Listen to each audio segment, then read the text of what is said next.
Bonsoir, bienvenue à l'Atelier Librairie, le livre voyageur animé par Fabienne Roch et moi-même, Bruno Lalonde. Nous sommes à Montréal le 27 février 2023.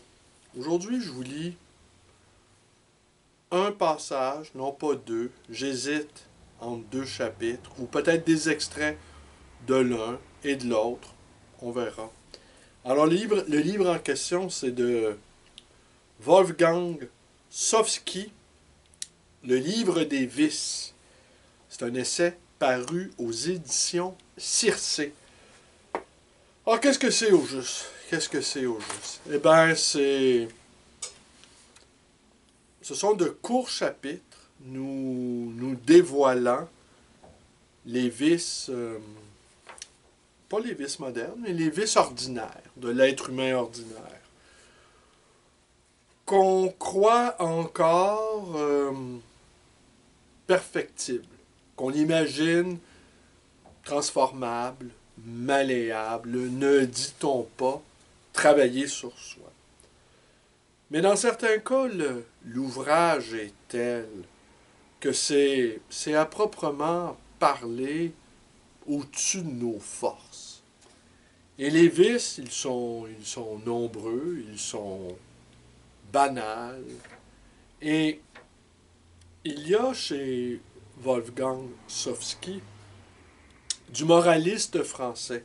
Et lorsque l'on consulte sa importante bibliographie, qui s'échelonne sur plusieurs pages, ce qu'on y trouve, ce sont des auteurs allemands, parce que Sofsky est allemand, et des Français. Et on peut présumer que l'auteur est parfaitement bilingue et qu'il a maîtrisé, assimilé et maîtrisé ce que les deux cultures littéraires et philosophiques avaient de mieux. Alors il y a des accents nietzschéens dans, dans le texte, dans les chapitres de Sofsky, et des accents aussi que n'eût pas désavoué Vauvenargues, Chamfort, La Rochefoucauld et autres moralistes. Alors c'est une langue claire, une langue précise, une langue juste, et avec un humour acidulé. Alors, ce qu'il nous dit en prélude de son essai, c'est que qui veut étudier la question sans fin du mal doit s'attarder au travers ordinaire de l'être humain. Et ces choses, somme toute, assez banales que l'on retrouve malheureusement chez soi et que l'on retrouve également chez les autres, mais nous avons observé depuis longtemps que nous avons une sorte de tendresse nauséabonde et particulière pour nos propres travers, que l'on juge, pardon, j'en perds la gorge, j'en perds la voix, que l'on juge somme toute innocents. Nos manquements, nos errements, nos vices, même, alors c'est le titre de l'ouvrage, le livre des vices, eh bien, ne sont jamais aussi graves que lorsque l'on les trouve chez autrui. Et je vous disais évidemment qu'on retrouve une sorte de généalogie des vices, une nomenclature des vices, une toponymie des vices. Je vais vous les énumérer selon Wolfgang Sofsky. Et on aurait pu en ajouter aussi. On aurait pu nous-mêmes faire la liste des vices qui nous dérangent. Moi, par exemple, j'en nomme quelques-uns, tenez. Euh, j'ai connu des gens tellement ennuyeux que je ne connaissais pas de pire violence que l'ennui qu'ils provoquaient chez moi. Des géniards, ceux qui se plaignent sans arrêt. Ça, ils en parlent. Le self-pity, l'auto-apitoiement. La vulgarité, conçue pour se faire remarquer. la vulgarité criarde, la vulgarité qui nous fait honte aussi, et l'agressivité pour se rendre intéressant aussi. Alors, un mot sur Wolfgang Sofsky. Il est né en 1952, c'est un journaliste, c'est un sociologue, c'est un philosophe. Alors, il a publié quelques titres, dont quelques-uns sont traduits en langue française. Le traité de la violence, chez Gallimard. L'organisation de la terreur, les camps de concentration, chez Kalman-Levy. L'ère de l'épouvante, folie meurtrière, terreur, guerre, chez Gallimard. Et le citoyen de verre entre surveillance et exhibition. J'ai oublié de noter la maison d'édition. Je fais un effort de mémoire. Mais voilà. La société, le citoyen de verre. Hein, on entend le citoyen transparent, le citoyen qui se rend lui-même transparent au regard des autres par une exhibition quotidienne. Alors, quels sont les vices, selon Wolfgang Sofsky, au jardin du mal? Ben, ça, c'est le prélude qui nous fait remonter à la Genèse. L'indifférence, la vulgarité, la paresse, l'auto-apitoiement, la lâcheté, la folie, l'obstination, la cupidité, l'avarice, l'intempérance, la jalousie, l'injustice, la prétention, l'arrogance, la soumission, la colère, la fourberie, la cruauté. Et on va aller jeter un petit coup d'œil du côté de l'auto-apitoiement.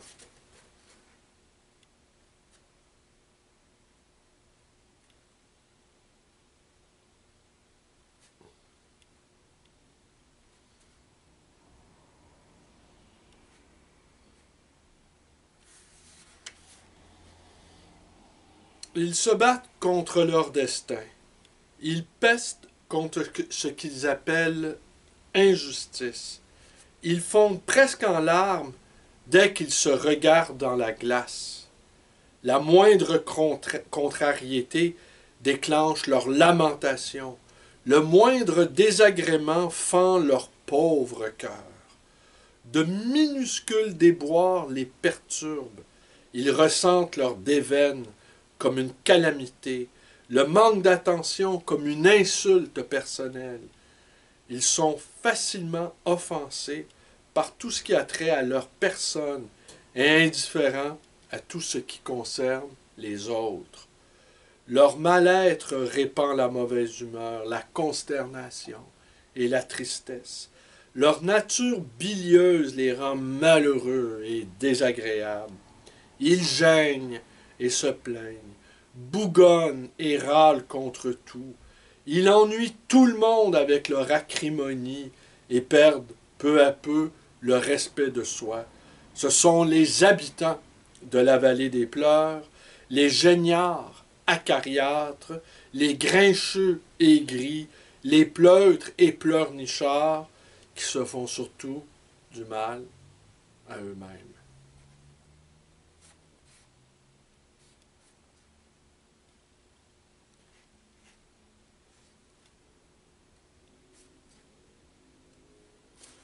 L'auto-apitoiement est tout sauf bénin.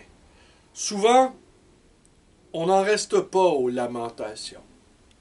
De la plainte à l'accusation, il n'y a qu'un pas. Celui qui veut être pris en pitié veut aussi voir souffrir les autres. Plus le temps passe et plus le sentiment d'avoir été lésé se transforme en sombre ressentiment. À force de se rabaisser, on finit par désirer se rehausser. La déception se mue en fureur et en soif de vengeance. La vengeance des géniards et des sans-grades ne connaît pas de limite. Celui qui n'a pas l'estime de soi envisage un monde plein d'ennemis. Le simple fait qu'il puisse avoir des ennemis suffit à le confirmer dans l'idée de sa propre nullité. Et les ennemis méritent d'être anéantis. Au moment où sa colère explose, le moi indigent vit un triomphe grandiose. Tout s'est inversé. Souffrance et humiliation ont disparu. Celui qui se sentait en bas de l'échelle est maintenant au sommet. Les vainqueurs d'hier sont à terre. Tous les coupables ont été punis. Le perdant leur a rendu à tous la monnaie de leurs pièces. Certes, rares sont ceux qui passent de l'amertume au déchaînement de rage et de violence. La plupart se contentent de se lamenter et sombrent pour finir dans la résignation.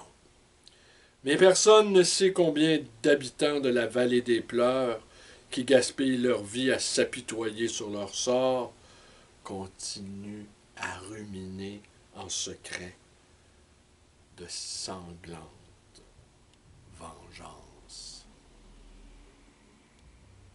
La lâcheté. Il évite tout obstacle. Il esquive les attaques, fait le dos rond, essaie de disparaître. Si une dispute vient éclater, il prend la poudre d'escampette. S'il subodore une objection, il s'empresse d'acquiescer. Il reporte les décisions et si elles sont inévitables, il attend que tous aient donné leur aval. Il n'est jamais aux premières loges. Il s'éclipse, file à l'anglaise et se met en sécurité dans un coin, attend de voir comment la situation évolue. S'il vient à se retrouver dans la ligne de mire, il joue aussitôt les victimes, se défile, fait le mort. Il n'est jamais en peine de bonnes excuses. Il n'a jamais rien su, n'a jamais été mêlé à quoi que ce soit, ni été responsable de quoi que ce soit. Ce sont toujours les autres. À lui aussi, on a joué un sale tour. L'auto-apitoiement a toujours permis de masquer la pusillanimité. On n'entend brailler que si cela ne coûte rien. Hardiment, il se met en avant, éclairant ce que tous les autres pensent. On devrait enfin s'unir. Les disputes ne mènent à rien. Les dissensions desservent tout le monde. Il est bon pour proclamer des platitudes, mais il n'a pas le cran de faire des considérations intempestives. Les poltrons sont souvent forts en gueule, mais dès qu'il est question d'agir, il n'y a plus personne.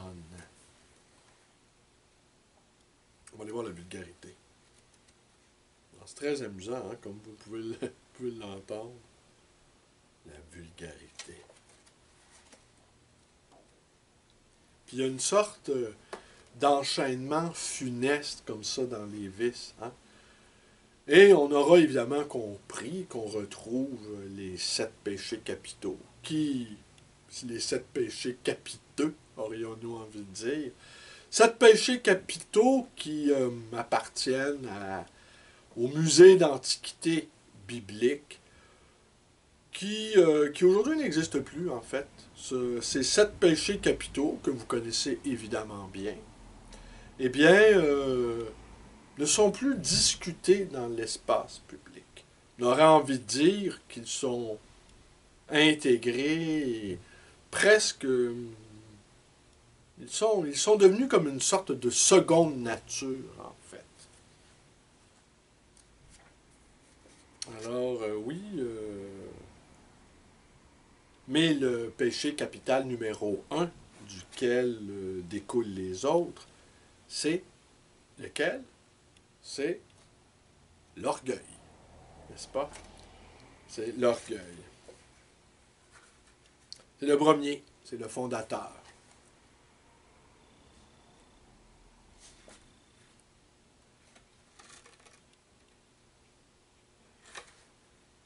Alors, la vulgarité,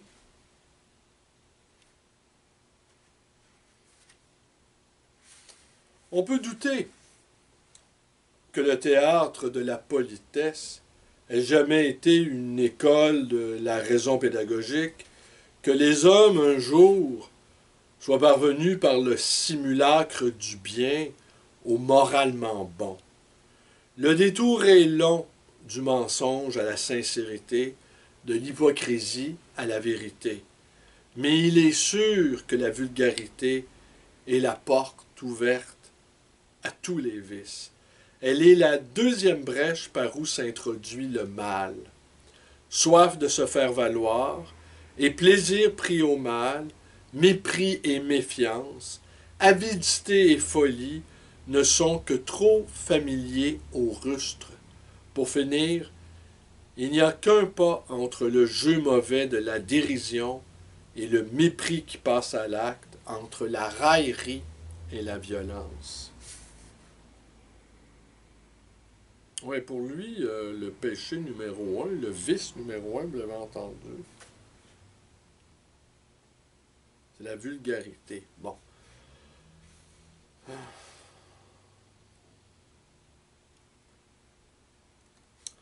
Toujours la vulgarité. Il se trouve partout dans la rue, au stade, à l'école, dans les studios de télévision, les tentes de la fête de la bière, les salles de conférence, ou encore sur les scènes de théâtre. Partout, le personnage vulgaire abaisse d'un cran le seuil de la liberté. Il obéit promptement à son besoin de s'exprimer. Avant même de savoir ce qu'il ressent, il manifeste dégoût, étonnement, gaieté, ou se réjouit du malheur des autres. Il n'a pas la maîtrise de ses instincts. La vulgarité est la forme extrême de l'inconvenance. Ce n'est pas par ignorance, par manque de réflexion ou par protestation que le rustre ne respecte pas l'étiquette, mais parce qu'il n'est pas libre intérieurement. Comme il n'a pas de distance par rapport à soi, il est à la merci de la première impulsion venue. Il devrait continuellement s'excuser s'il remarquait à quel point il inquiète, effraie et offense les autres.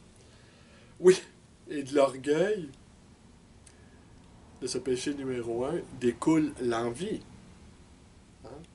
C'est le deuxième stade, parce que l'envie, une fois qu'on s'est soi-même installé sur la plus haute marche du podium, et qu'on s'aperçoit que tout autour des podiums improvisés ont été installés à notre insu, et sur lesquels podiums se hissent des personnages plus grands que nous, avec des podiums plus élevés que le nôtre.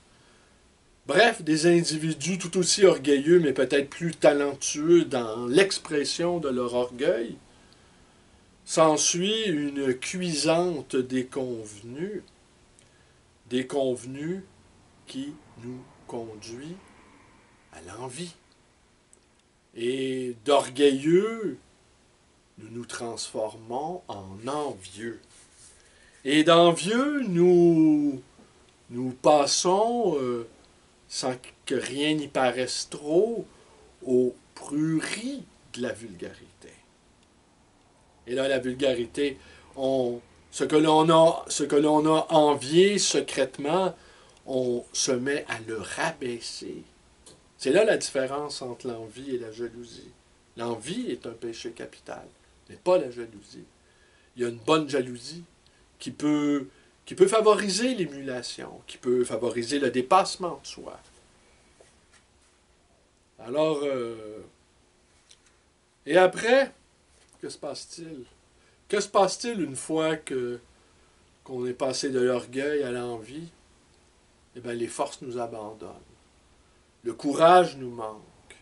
Et tout à coup, une torpeur lourde s'empare de nous. Le temps de la paresse est arrivé. Le temps de la paresse est venu. À quoi bon faire des efforts? À quoi bon se remuer? À quoi bon remuer ciel et terre si c'est pour se retrouver à nouveau sur la plus basse, sur le plus bas des podiums?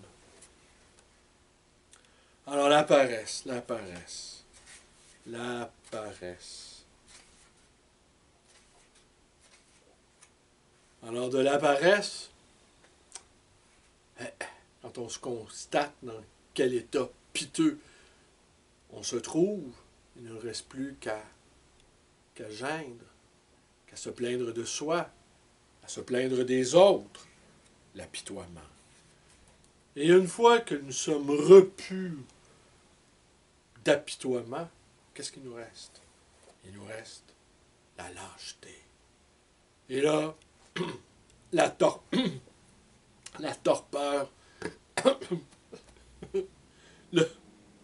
la lâcheté, tout à coup, il ne nous reste plus l'orgueil en berne, l'auto-apitoiement qui nous sangle de partout. Il ne nous reste plus qu'à battre en retraite, à ne plus à juger ce monde mauvais, à juger les situations exécrables, les raisons de battre en retraite, les raisons de ne pas se salir les mains, de ne pas mouiller sa chemise, se mettre à abonder. Vous voyez, il y a une sorte d'enchaînement funeste et de la paresse et de la lâcheté. Eh bien là, c'est la folie. La folie, parce que tout à coup, on se retrouve la folie des grandeurs. Évidemment, si on ne nous a pas compris, si on n'a pas reconnu notre juste talent, si les efforts que nous avons renoncé à faire ne nous ont pas apporté le lâche soulagement, il faut se rabattre. On se rabat sur la folie. On commence à construire des châteaux en Espagne. Après la folie, c'est l'obstination. On s'obstine à construire des châteaux en Espagne. Alors, on pourrait continuer comme ça. Vous voyez, ça s'entrelace. Il y a une sorte d'enchaînement monstrueux. Et qui, au terme de tout cela, que se passe-t-il? Eh bien, que se passe-t-il au dernier acte, au dernier chapitre? Eh bien, on s'est tellement enfoncé dans le vice que une sorte de calotte glaciaire recouvre notre vie.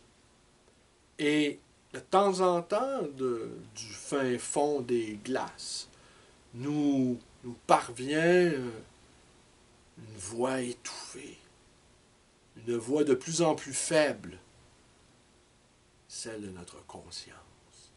Une conscience atrophiée, malmenée, une conscience qui peine à remonter à la surface. Et si elle le fait dans de trop rares moments de lucidité, elle accroche ses chairs, elle lacère les peaux. Et cette conscience avachie, cette conscience malmenée de toutes parts, devient une petite chose fragile, une petite chose qui peine à respirer.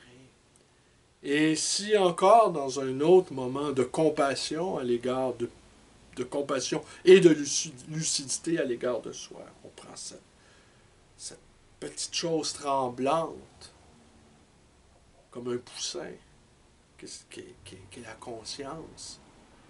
On sait bien que les vices commis, les vices réalisés, les innombrables lâchetés, la couardise faisant partie de notre vie, l'orgueil démesuré, insensé, la folie, l'obstination, la cruauté, on a fait preuve avec ceux qu'on aime. Hein. C'est toujours avec les gens qu'on aime le plus. C'est toujours avec les gens qu'il aime le plus que l'insensé poursuit son effroyable travail de sape. Et la conscience, pour en revenir à cette petite chose maigrichonne et faiblarde, eh bien, on n'a plus envie de l'entendre.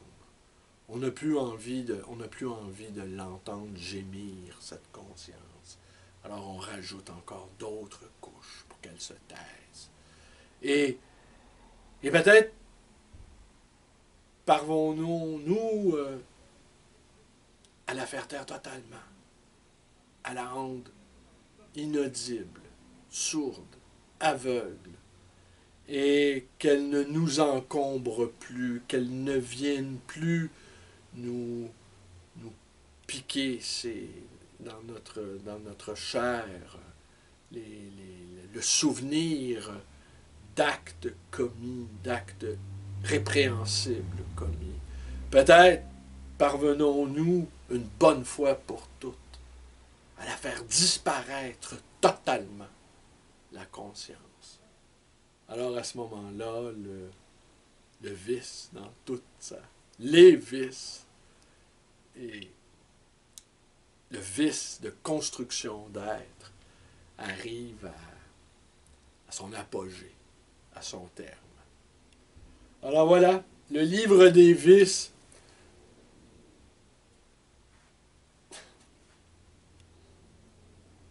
Alors, vous avez entendu, c'est un livre drôle. C'est un livre drôle, mais assez inquiétant tout de même. Et quand vous avez entendu la bibliographie, alors vous avez compris que la question du mal, la question des camps, la question de la guerre, de l'épouvante, de la folie meurtrière, aura taraudé Wolfgang Sofsky. Et on n'en finira jamais de réfléchir à cette question du mal. Mais le mal ordinaire, le mal quotidien, le mal pour lequel on a le mal, notre mal à nous, pour lequel on a, somme toute, assez de commisération, assez de tempérance, assez de tolérance plutôt.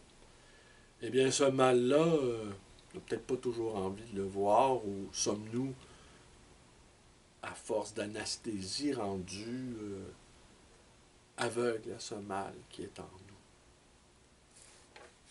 À demain.